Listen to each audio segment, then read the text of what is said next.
स्वागत है हमारे लखनऊ मंच न्यूज 24/7 हिंदी समाचार पत्र एवं न्यूज चैनल में। सही खबर, सच्ची खबर। कृपया सब्सक्राइब, लाइक, शेयर, कमेंट जरूर करें। नमस्कार, आप देख रहे हैं लखनऊ मंच न्यूज चैनल से सुनील श्रीवास्तव की रिपोर्ट। लखनऊ उत्तर प्रदेश से ममता कुलकर्णी को महामंडलेश्वर बनाए जाने पर विवाद क्यों? हरे राम चौबे हिंदू राष्ट्र निर्माण संघ एवं जोखनलाल निषाद सूर्या कश्यप अध्यक्ष मत्स्य जीवी सहकारी समिति दलमू रायबरेली। आपका अपना चैनल को सब्सक्राइब, लाइक, शेयर जरूर करें। अपने क्षेत्र की समस्याओं को लखनऊ मंच न्यूज चैनल के माध्यम से सरकार एवं शासन तक पहुंचाएं। संपर्क करें 8808500090।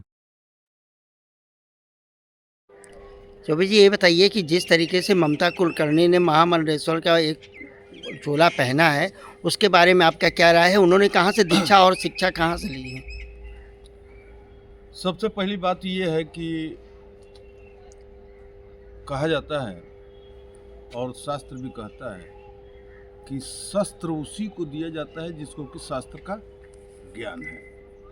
ममता कुलकर्णी को सनातन धर्म में प्रवेश कराने या अखाड़े में प्रवेश कराने का मेरा कोई विरोध नहीं है, लेकिन जिस तरह से शंकराचार्य के बाद महामंडलेश्वर की उपाधि की गरिमा है, उस पर थोड़ा शक होता है।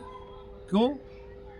कि ममता कुलकर्णी का जो बैकग्राउंड, जो पुराना इतिहास रहा है, वो एक रहस्यमय रास्ते का जन्म देता है।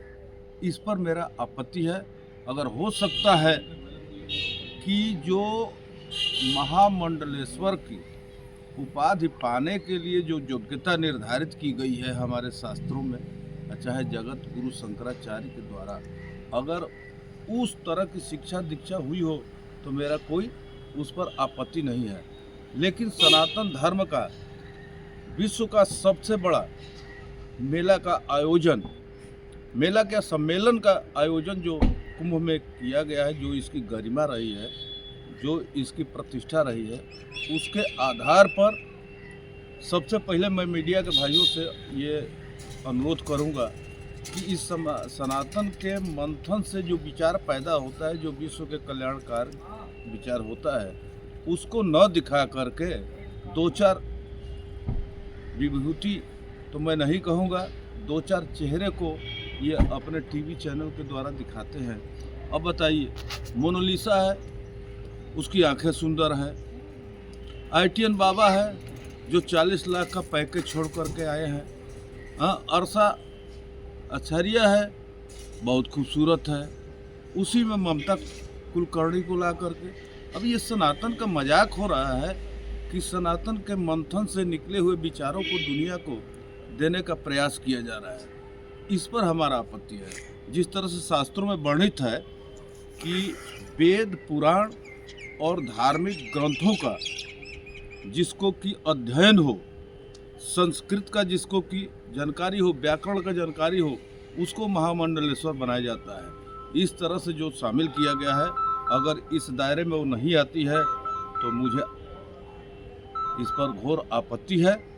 अगर उस दायरे में आती है तो मैं सनातन के लिए इनका भूरि प्रशंसा करता हूँ, लेकिन हमें नहीं लगता है कि जो वहाँ पर जो बाबा लोग बैठे हुए हैं, इतने पीठाधीश्वर हैं, सब लोग हैं, उन लोगों ने इन विचारों को क्यों नहीं व्यक्त किया? हाँ, आपने सही बात कहा।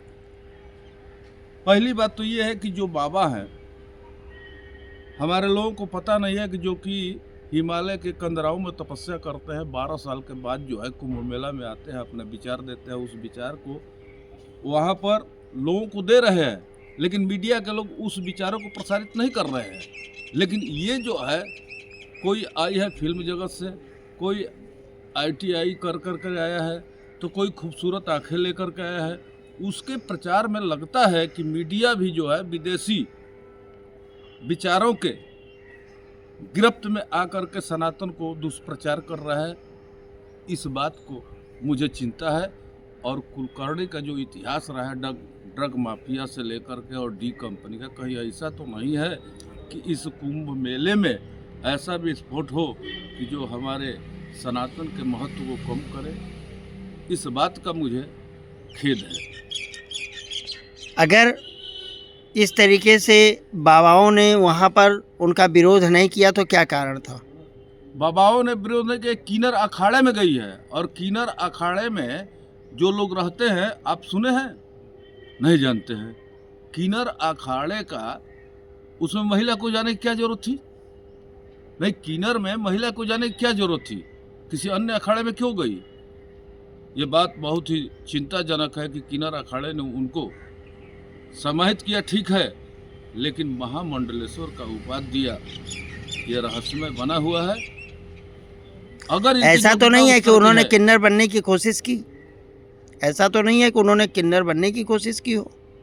किन्नर बनने की कोशिश कैसे? क्या उनका एक्सपेरिमेंट हुआ है क्या? जिस तरह से वो आई बाहर से, जो इनकी गतिविधियां रही है, जो आपत्तिजनक गतिविधियां रही है, उससे निकल कर के आई एक बैग, ये कौन सा शिक्षा दीक्षा हुआ? जबकि उसमें ये है कि कम से कम 12 साल तक जो है उस तपस्विनी का जीवन यापन करना पड़ता है, शास्त्रों की शिक्षा ग्रहण कर। कहाँ ये की?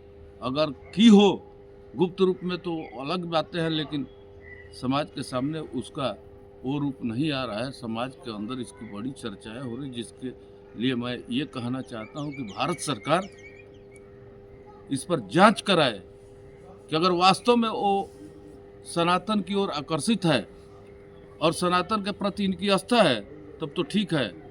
अगर वो महामंडलेश्वर के